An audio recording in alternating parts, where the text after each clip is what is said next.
क्या मजदूरों की हाय उद्धव सरकार को लग गई है? ये सवाल इसलिए क्योंकि अब महाराष्ट्र की गठबंधन सरकार पर खतरा मंडरा रहा है। जी हां, खतरा मंडरा रहा है महाराष्ट्र की आघाड़ी सरकार को, क्योंकि महाराष्ट्र सरकार काम के बजाय सिर्फ सियासत में ही उलझी रह गई है। आफत के वक्त में भी उद्धव सरकार सियासी टकरार करते हुए दिखाई दे रही है। महाराष्ट्र में सबसे ज्यादा कोरोना के केसेस हैं, बेकाबू स्थिति वहां पर है, मुंबई वहां पर चपेट में है और इस बीच में सियासी टकरार भी लगातार जारी है और इसी बीच में जो खतरा है सरकार पर मंडरा रहा है। प्रतिक्रियाएं आ रही हैं इस बीच में लगातार, और ये सवाल पहले भी था कि कितने दिन ये सरकार चलेगी। अब इस बीच में ये सवाल इसीलिए उठ रहा है कि क्या मजदूरों की हाय लग गई है, क्योंकि जो हलचल है वो इसी ओर इशारा कर रहे हैं कि हो सकता है कि जल्द ही बड़ा बदलाव देखने को मिले। महाराष्ट्र में कुछ बदला से वहां की सियासत में कुछ बदला दिखे, क्योंकि गठबंधन सरकार पर खतरा मंडरा रहा है। खबर बहुत बड़ी है, खबर महाराष्ट्र से, लेकिन देश की सियासत से जुड़ी हुई ये बहुत बड़ी खबर है। शरद पवार ने राज्यपाल से मुलाकात की है, राज्यपाल भगत सिंह कोश्यारी से उन्होंने मुलाकात की है। शरद पवार बहुत बड़े लीडर हैं और उन्होंने महत्वपूर्ण भूमिका निभाई थी गठबंधन को बनाने में। जब उद्धव ठाकरे मुख्यमंत्री की चाह रख रहे थे, बीजेपी ने उनको मौका नहीं दिया, तो इस बीच में उन्होंने विपक्षी दलों से संपर्क किया। पूरा घटनाक्रम सभी के जहन में है कि कैसे देवेंद्र फडणवीस वो मुख्यमंत्री बन गए, फिर उन्होंने इस्तीफा दिया, फिर इस बीच में उद्धव ठाकरे मुख्यमंत्री बनते हैं और अब सियासत फिर से शुरू हो गई। शरद पवार ने राज्यपाल से मुलाकात की है। ये मुलाकात बहुत महत्वपूर्ण माने जा रहे हैं। इसके मायने क्या है, इस मुलाकात के मायने क्या, ये समझेंगे। दरअसल कोरोना कंट्रोल नहीं करने को लेकर ये मुलाकात हुई है। राज्यपाल भगत सिंह कोश्यारी के समक्ष उन्होंने तरीके से शिकायत भरा लहजा नजर आ रहा है। जो राज्यपाल से मुलाकात की है, कोरोना कंट्रोल के संबंध में उन्होंने राज्यपाल से बात की है कि काम की जगह सियासत में उद्धव ठाकरे सरकार उलझी हुई है। तो शरद पवार की ये मुलाकात उन अटकलों को तेज कर रही है जो ये बता रहे हैं, जो ये कह रहे हैं कि कुछ बदलाव हो सकता है। और इस बीच में उद्धव ठाकरे पवार से भी बताया जा रहा है कि मिले। संजय राउत ने इस दरमियान हालांकि ये कहा है कि सरकार को कोई खतरा नहीं है, लेकिन जो इस वक्त जो अटकलें लगाए जा रहे हैं, जो कयास लगाए जा रहे हैं और जो संकेत दिख रहे हैं, जो तस्वीर दिख रही है, जो मुलाकातों का दौर चल रहा है, वो इस ओर सीधा इशारा कर रहा है। वो सीधा इशारा कर रहा है, क्योंकि सियासी हलचल तेज हो गई है और अब ये अटकलें लग रही हैं कि उद्धव ठाकरे की ये जो सरकार है, गठबंधन की सरकार, ये हो सकता है कि गिर जाए। क्योंकि उद्धव ठाकरे ने इससे पहले मुलाकात की थी शरद पवार से। एनसीपी प्रमुख है शरद पवार, और अब शरद पवार राज्यपाल से मिलने के लिए पहुंचे हैं। दूसरी ओर बीजेपी नेता देवेंद्र फडणवीस, उन्होंने भी बताया जा रहा है कि प्रेस कॉन्फ्रेंस बुलाई, वो भी प्रेस कॉन्फ्रेंस करेंगे। इस बीच में संजय राउत ने बयान दिया है, जरूर संजय राउत ने बयान दिया, उन्होंने ट्वीट किया है और लिखा कि महाराष्ट्र पूरी तरह से मजबूत है, सरकार पूरी तरह से मजबूत है, लोग इसे अस्थिर करना चाहते हैं, उनके पेट में दर्द है। संजय राउत ने विपक्ष पर यह आरोप लगा कि उनको कुछ दिन क्वारंटीन हो जाना चाहिए।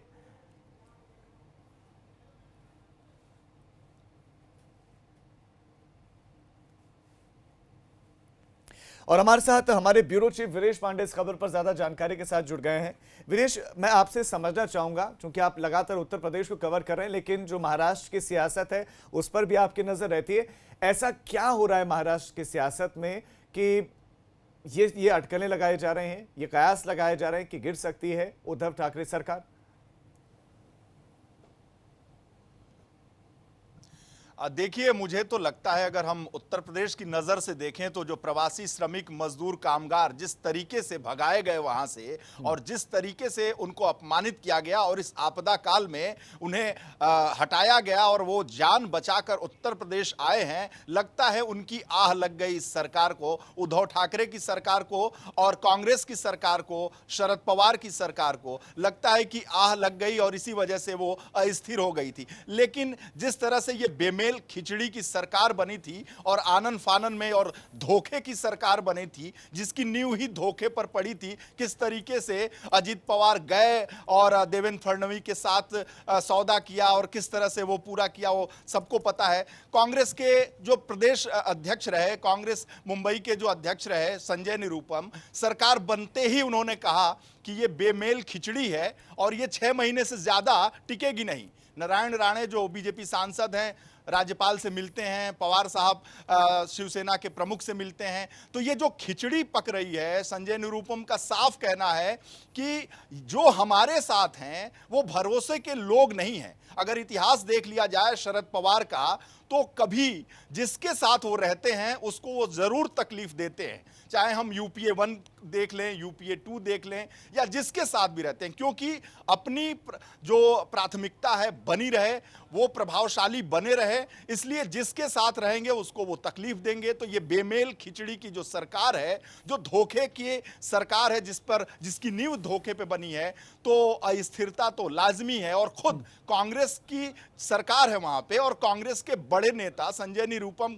साफ साफ कह रहे हैं कि ये 6 महीने से ज्यादा नहीं चलेगी, क्योंकि जो हमारे साथ के लोग हैं वो भरोसे के लोग नहीं। और वो साफ कह रहे हैं, जिसमें प्रवासी मजदूर और श्रमिक की बात कर रहा हूं, यूपी बिहार के जो लोग आए हैं, जिस तरह से दुत्कारे गए हैं, जो आर्थिक राजधानी मुंबई बनी है, इन्हीं मेहनतकश मजदूरों के खून पसीने से बनी है। कोई मराठी जाकर बहुत काम नहीं करता और उतना उद्यमी होता तो यहां के लोगों को जाने की जरूरत नहीं होती। और जो उत्तर भारतीय वहां गए हैं, उन्होंने एक तरह से आर्थिक राजधानी पर अपने बिल्कुल, ये प्रवासियों का मसला तो विदेश राही, लेकिन इस बीच में जो वहां पर एनसीपी के विधायक हैं या जो कांग्रेस के विधायक हैं, उन्होंने तो खुले तौर पर अब कहना शुरू कर दिया गया कि हमारी बात ही नहीं मानते हैं। तो ऐसे में शिकायत की गई शरद पवार से, शरद पवार ने मुलाकात की, अब राज्यपाल से मुलाकात की।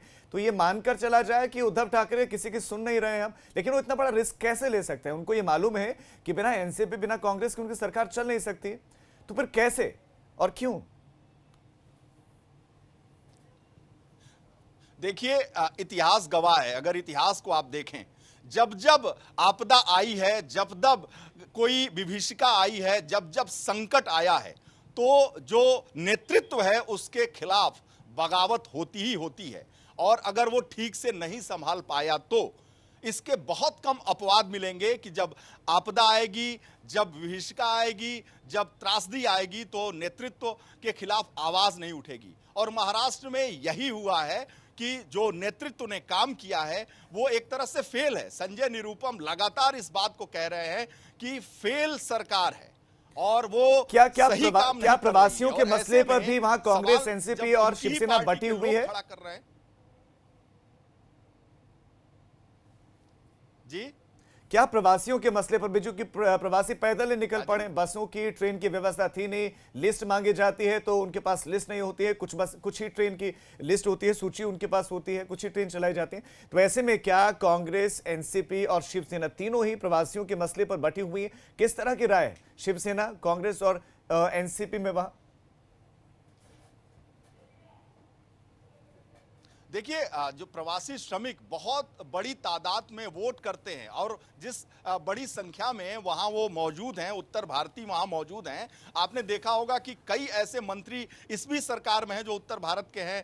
बहुत पिछली जो सरकारें रही हैं, कृपाशंकर सिंह से लेके बहुत सारे मंत्री हैं जो उत्तर भारत के रहे हैं, तो उत्तर भारतीय वहां वोटर्स भी हैं। तो निश्चित रूप से जिन प्रवासी श्रमिकों के साथ, जिन उत्तर भारतीयों के साथ वहां काम किया जा रहा है, उनको उनका वोट भी चाहिए। और बहुत दिन नहीं है चुनाव आने में, अभी चुनाव का जब आएगा तो इसका फैसला उत्तर भारतीय करेंगे कि किस रूप में वहां के काम किया गया है। तो ये एक तरह से जिस तरीके से वहां आप बने रहे इस वक्त महाराष्ट्र से, मुंबई से हमारे साथ सीधा अजय, हमारे संवाददाता जुड़ गए हैं, वो इस वक्त का वहां पर हाल बताएंगे। अजय, आप बताइए कि इस वक्त अभी तक का जो घटनाक्रम है, यह आप बताइए, और घटनाक्रम शुरू कहां से हुआ, कहां से अटकलें लगने शुरू हो गई कि इस गठबंधन की सरकार पर अब खतरा है? देखिए, लगातार ये जो बैठकें हो रही हैं ना राज्य भवन में, जिस तरीके से लगातार राज्यपाल से मिलने के लिए तमाम जो पार्टी हैं उन पार्टी के नेता पहुंच रहे हैं। शुरुआत हुई इस पूरे प्रक्रम की पिछले 3 दिन से जैसी एडिटोरियल संजय राउत की तरफ से लिखा गया, फिर उत्तर प्रदेश से उस पर हमने प्रतिक्रिया देखी, उसके बाद कल जब नारायण राणे ने मांग की कि राष्ट्रपति शासन लगाए, आर्मी लगाई जाए, ये सब बातें हमने देखी। तो बीजेपी जिस तरीके से पिछले कुछ दिनों से आंदोलन कर रही थी और कल जब ये बयान सामने आया उसके बाद तो लग रहा है कि ये जो चीज थी, पूरी प्रोसेस थी, प्रक्रिया थी, अपने पीक पे पहुंच गई।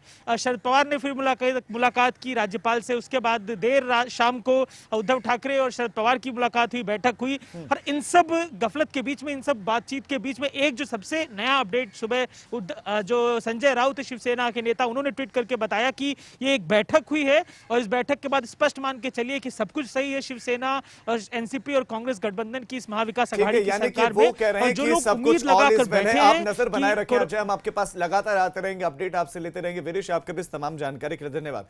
संजय जरूर कह रहे हैं कि ऑल इज वेल है, लेकिन जिस तरह से ट्वीट किया जा रहा है, जिस तरह से मुलाकात हो रही है, उससे ऐसा प्रतीत होता है कि ऑल इज वेल नहीं है।